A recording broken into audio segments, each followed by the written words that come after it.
A mí me da mucha rabia cuando veo al Cristo crucificado en los altares. Si tuviera a mi padre o a un amigo que ha muerto en un accidente, no pondría una foto del accidente en mi casa, pondría la foto más bonita que tenga de mi padre o de mi amigo. La Iglesia Católica se encontró con un verdadero chollo cuando inventó el infierno, que es la mayor calumnia que se le ha podido levantar al Padre Azul. Si existiera una cosa así, significaría que lo del amor es un cuento chino. A raíz de los caballos de Troya, recibí información en la que el mensaje de Jesús de Nazaret era totalmente distinto, no tenía nada que ver con la estructura eclesiástica ni con ninguna religión. Aquella grieta se fue haciendo cada vez más grande y llegó un momento en que dije, bueno, no tiene sentido. Veía que las cosas no eran como las predicaban, que había muchísimos curas que vivían de manera distinta a la que proclamaban en los púlpitos, que la iglesia tenía un poder extraordinario. Una serie de cosas que todos conocen y ya ahí me enfrié hasta que un día, en un periódico, el redactor jefe me dice, mira, vete a cubrir esta noticia. Eran unos científicos que se habían reunido en Londres para estudiar el fenómeno de la imagen de la sábana santa de Turín, que es una imagen extraordinaria. Los científicos, que no eran católicos, pensaron que iban a descubrir el truco en 24 horas, pero se llevaron la gran sorpresa de que era una imagen tridimensional que solo ocupaba las fibras iniciales del lienzo.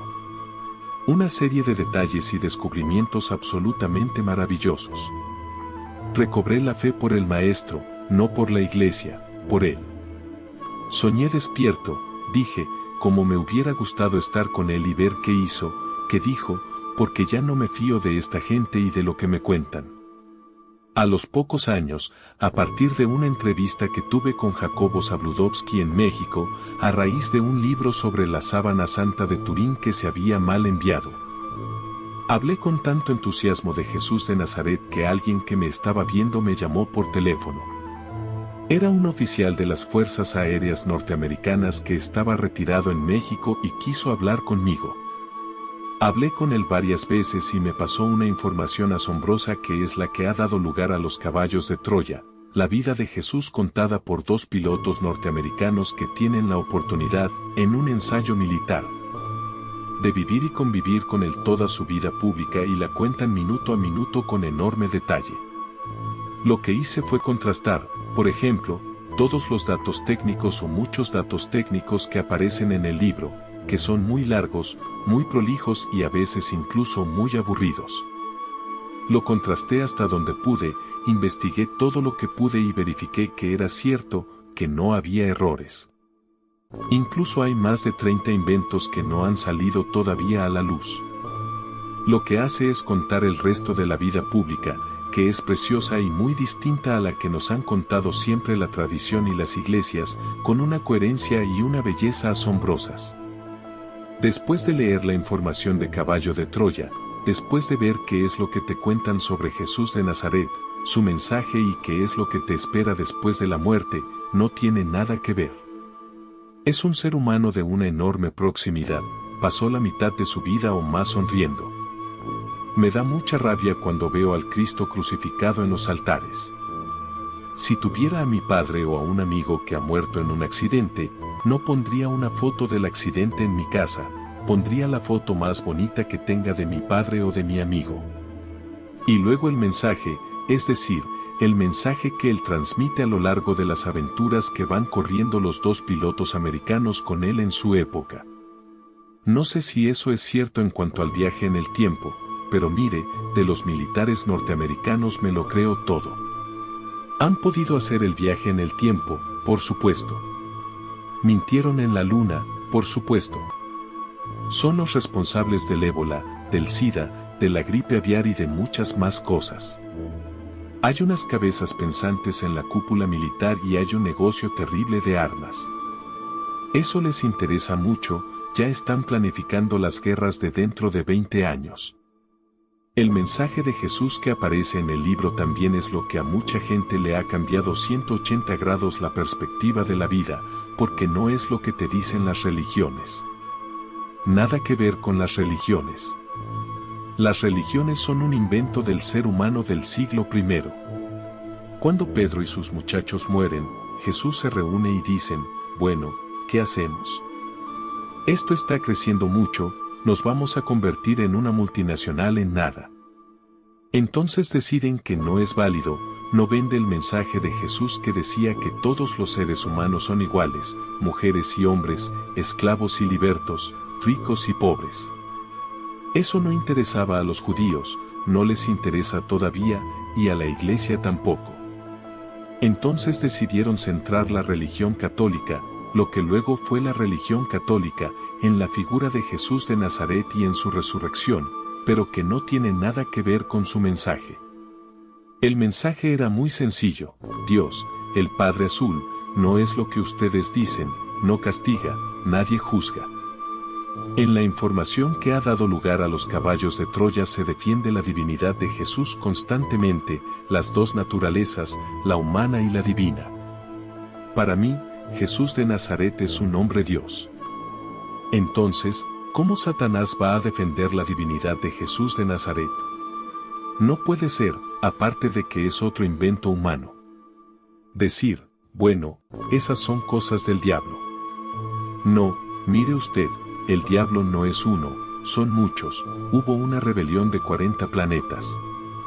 Aproximadamente, que no es nada para una rebelión.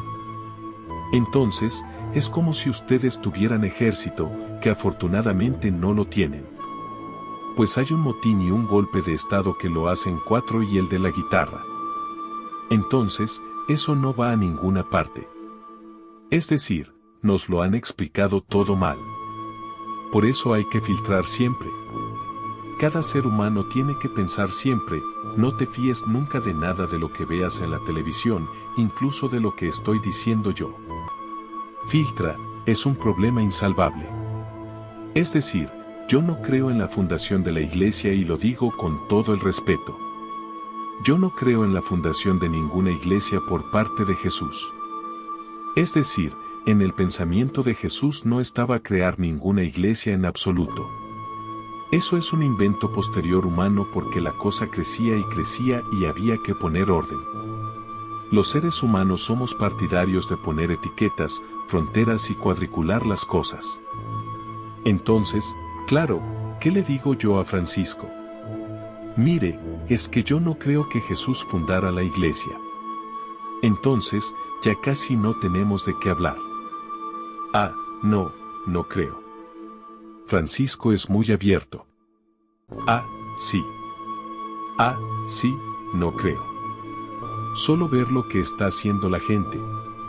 Piensa en sí misma, piensa en enriquecerse, en la corrupción, en el poder, y eso no se salva ninguna religión. Entonces, si Francisco intenta corregir eso, que es lo que parece, pues ya sabemos cuál es el final. Pero vamos, no hace falta ser profeta ni adivino. Juan Pablo I, todo el mundo sabe que fue envenenado. Es decir, las zapatillas y las gafas de Juan Pablo I estaban llenas de vómitos. En el vómito podía estar el elemento que lo envenenó y fueron retiradas inmediatamente. No constan en ningún parte policial. Juan Pablo I quería sanear la banca vaticana y no se lo permitieron. Francisco quiere sanear la banca vaticana, entre otras cosas, y yo dudo que las víboras lo permitan. A mí me gusta más la palabra no humanos. Yo recuerdo que en un desierto de Argelia, en el Wad Yat, iba investigando pinturas y grabados antiguos y me encontré con un grabado en piedra de 2 metros de altura. Era un señor con cabeza de perro. Bueno, de ese tipo de cosas, de híbridos, me he encontrado muchas por el mundo en pinturas, en grabados, en leyendas. La mitología egipcia tiene dioses que son cabeza de halcón, cabeza de gato, etc. Entonces, yo me pregunté, ¿no será que los antiguos egipcios, por ejemplo, vieron de verdad a seres que los consideraron dioses que tenían cabeza de halcón? Porque por ahí, por el mundo, hoy investigando, uno encuentra seres tripulantes que tienen cabeza de perro, cabeza de rata, cabeza de águila, cabeza de reptil. Por tanto, no me cuesta ningún trabajo aceptar la posibilidad de que haya reptilianos. Es un fenómeno real. Hay una información extraordinaria en Costa Rica. Se han visto muchas veces y en todo el mundo. ¿Por qué no se comunican? Probablemente porque ellos son conscientes de que un contacto público nos perjudicaría. Como ustedes se han comunicado, yo los he visto 4 veces y los he fotografiado. Son diferentes, son las naves. Es como si usted me preguntara cuántos tipos de aviones hay en el mundo. Pues muchísimos. Pues es igual. Es decir, hay astronaves que son grandes, redondas, pequeñas, largas, tipo columna, triángulos, hay de todo. Y los tripulantes, sí, si te asustan, los tripulantes te asustan más. Normalmente, es muy difícil aguantar el tirón. Es decir, si uno tiene la fortuna, yo creo que es la fortuna de ver a la nave y a los tripulantes, o a los tripulantes, que hay de muchas clases, normalmente uno se asusta. Este libro es un libro para mí de una enorme trascendencia porque inyecta mucha esperanza. Hay mucha gente que le tiene miedo a la muerte natural y hay mucha gente que le cuesta la muerte de un ser querido. Le cuesta mucho. Entonces, este libro está un poco pensado, trabajado para este tipo de personas, para que sea un poco una ayuda, un bastón en que apoyarse.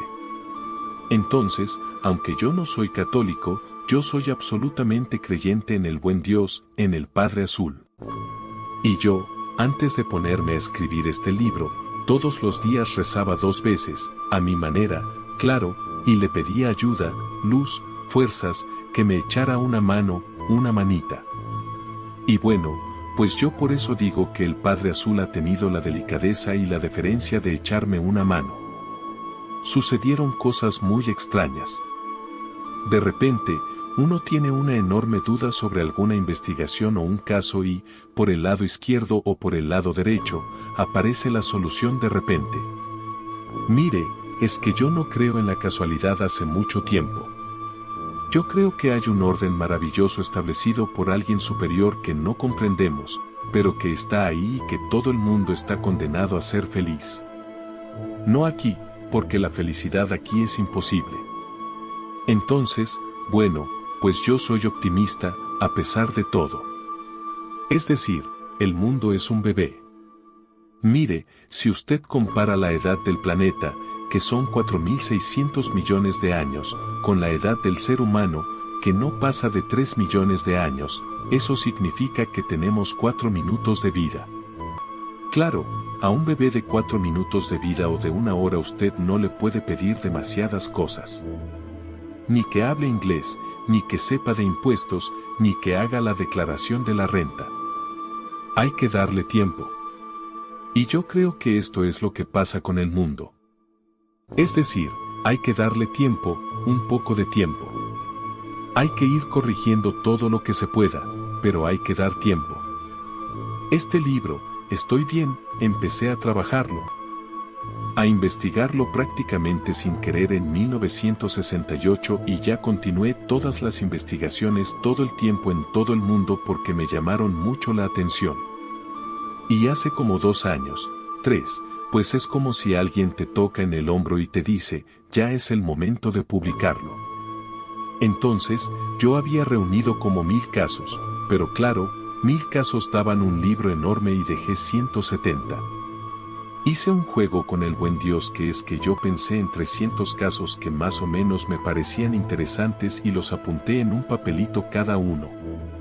Los metí en un tarro de cristal, los agité y la mano inocente, que en este caso fue la mía, lo siento, fue sacando 170 casos y fueron los que aparecen ahí. Sí, yo he tenido especial cuidado en interrogar a los testigos por lo menos 2, 3 veces y dejando pasar un tiempo bastante considerable. Es decir, yo hablaba con el testigo hoy y dentro de 5 años volvía a verlo y le decía, bueno, a ver, cuéntamelo otra vez. Entonces, claro, si el Señor está inventando, no se sostiene la primera versión. Y bueno, pues en el caso de que fuera, por ejemplo, alguien que me envía una carta, lo que hago es dejar pasar el tiempo, la metía en la nevera y luego me iba a ver a la persona sin comentarle nada de la carta. Y yo la había leído y le preguntaba de nuevo todo. Es decir, yo me encuentro con 1.000.000 de casos, probablemente en cada familia hay 1.000.000 de casos que tienen una gran solidez. ¿Por qué? Porque son temas muy íntimos que a la gente le cuesta sacar a la luz, salvo que esté hablando con una persona que le va a comprender. A mí uno que me impactó mucho es el de la mujer. Ojo con los sueños, en los sueños pasan cosas muy interesantes. Hay una señora que tiene un sueño tal día como hoy y ve a su madre muerta, ya hacía tiempo que había fallecido, con una amiga también fallecida por la calle. Y entonces, la madre no llega a reunirse con la chica, sino que desaparece. Al día siguiente, tiene el mismo sueño, la misma calle, la misma vecina muerta. La abuela, no era la madre, la abuela, que en este caso sí se le acerca. Y entonces, la chica le dice en el sueño, bueno, ¿por qué te marchaste ayer? No quería saludarte. Y tal, le dice, tenía que hablar con alguien muy importante de algo que te afecta, pero no se puede hacer nada. Bueno, eso fue. Ella despierta como a las 7 de la mañana y a las 2 de la tarde el hijo que tenía de 14 meses falleció de repente. A mí me dejó muy impactado porque no puede ser casualidad que tengas 2 sueños donde en el segundo te anuncian algo muy importante que tiene que pasar. Le dijo textualmente, tiene que pasar.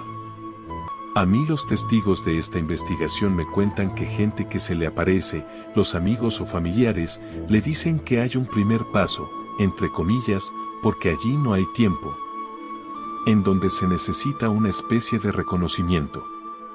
Hice un juego con el buen Dios. Pensé en 300 casos que me parecían interesantes y los apunté en un papelito cada uno. Los metí en un tarro de cristal, los agité y la mano inocente, que en este caso fue la mía, fue sacando 170 casos, que son los que aparecen ahí. He tenido especial cuidado en interrogar a los testigos por lo menos 2 o 3 veces, dejando pasar un tiempo considerable. Es decir, hablaba con el testigo hoy y dentro de 5 años volvía a verlo y le decía, bueno, a ver, cuéntamelo otra vez. Si el señor estaba inventando, no se sostenía la primera versión. En el caso de que fuera alguien que me enviaba una carta, lo que hacía era dejar pasar el tiempo, la metía en la nevera y luego iba a ver a la persona sin comentarle nada de la carta. La había leído y le preguntaba de nuevo todo. Me encuentro con 1.000.000 de casos, probablemente en cada familia hay 1.000.000 de casos que tienen una gran solidez. ¿Por qué? Porque son temas muy íntimos que a la gente le cuesta sacar a la luz, salvo que esté hablando con una persona que le va a comprender. Uno que me impactó mucho es el de la mujer. Ojo con los sueños, en los sueños pasan cosas muy interesantes. Hay una señora que tiene un sueño tal día como hoy y ve a su madre muerta, ya hacía tiempo que había fallecido, con una amiga también fallecida por la calle. La madre no llega a reunirse con la chica, sino que desaparece. Al día siguiente, tiene el mismo sueño, la misma calle, la misma vecina muerta. La abuela, no era la madre, la abuela, que en este caso sí se le acerca. La chica le dice en el sueño, bueno, ¿por qué te marchaste ayer? No quería saludarte. Y la abuela le dice, tenía que hablar con alguien muy importante de algo que te afecta, pero no se puede hacer nada. Ella despierta como a las 7 de la mañana y a las 2 de la tarde el hijo que tenía de 14 meses falleció de repente. Me dejó muy impactado porque no puede ser casualidad que tengas 2 sueños donde en el segundo te anuncian algo muy importante que tiene que pasar. Le dijo textualmente, tiene que pasar. Los testigos de esta investigación me cuentan que gente que se les aparece, los amigos o familiares, les dicen que hay un primer paso, entre comillas, porque allí no hay tiempo, en donde se necesita una especie de reconversión. Estamos tan amarrados a este mundo, tenemos tantos vicios y manías que eso hay que corregirlo. Después se sigue una evolución que termina y acaba con la materia orgánica. Allí hay un cuerpo, pero eso se acaba y entonces terminamos siendo unas bolas de luz inteligentes. A mí me gusta, bueno, bola de luz o lo que sea, energía pero inteligente. La inteligencia que tenemos ahora, en mi caso espero mejorar bastante, permanece. Es lo único que permanece y la memoria. Usted se lleva una maletita con sus recuerdos. Es decir, usted se va a llevar los recuerdos, por eso es tan importante vivir y experimentar. Aquí estamos para eso, para llevarnos una maleta de recuerdos para que nadie luego en el otro lado te diga, te voy a contar lo que es la Tierra. No, si yo ya sé lo que es la Tierra. Creo que no hay que prepararse para bien morir porque bien morir muere bien todo el mundo. Lo que hay que hacer es pensar. Desde la guardería, desde el jardín de infancia, la muerte tendría que ser una asignatura obligatoria porque es lo único seguro que hay.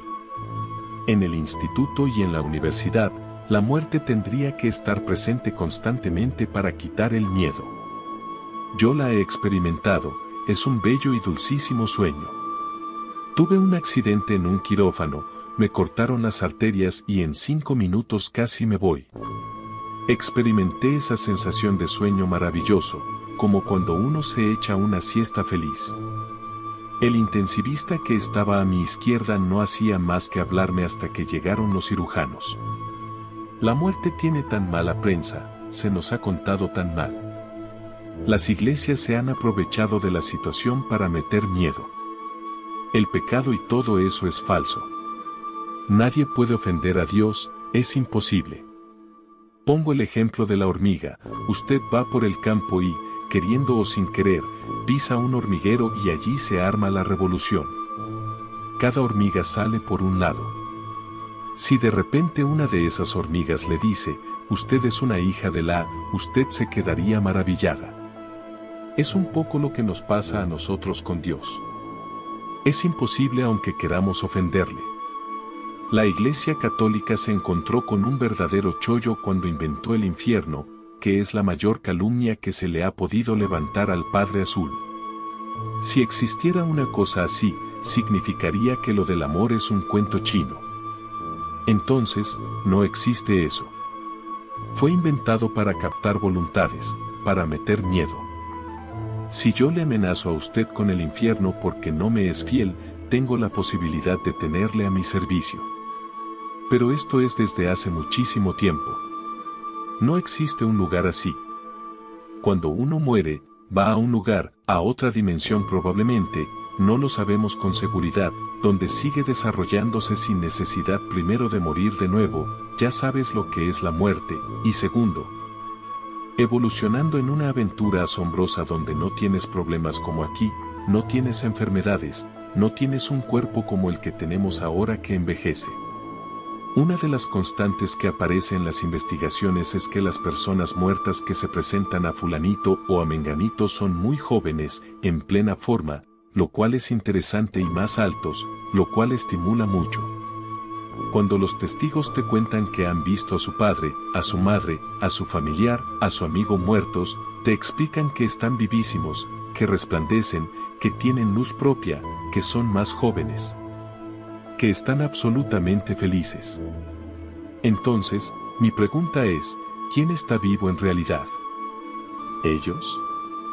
¿Quién tiene mejor vida? Ellos.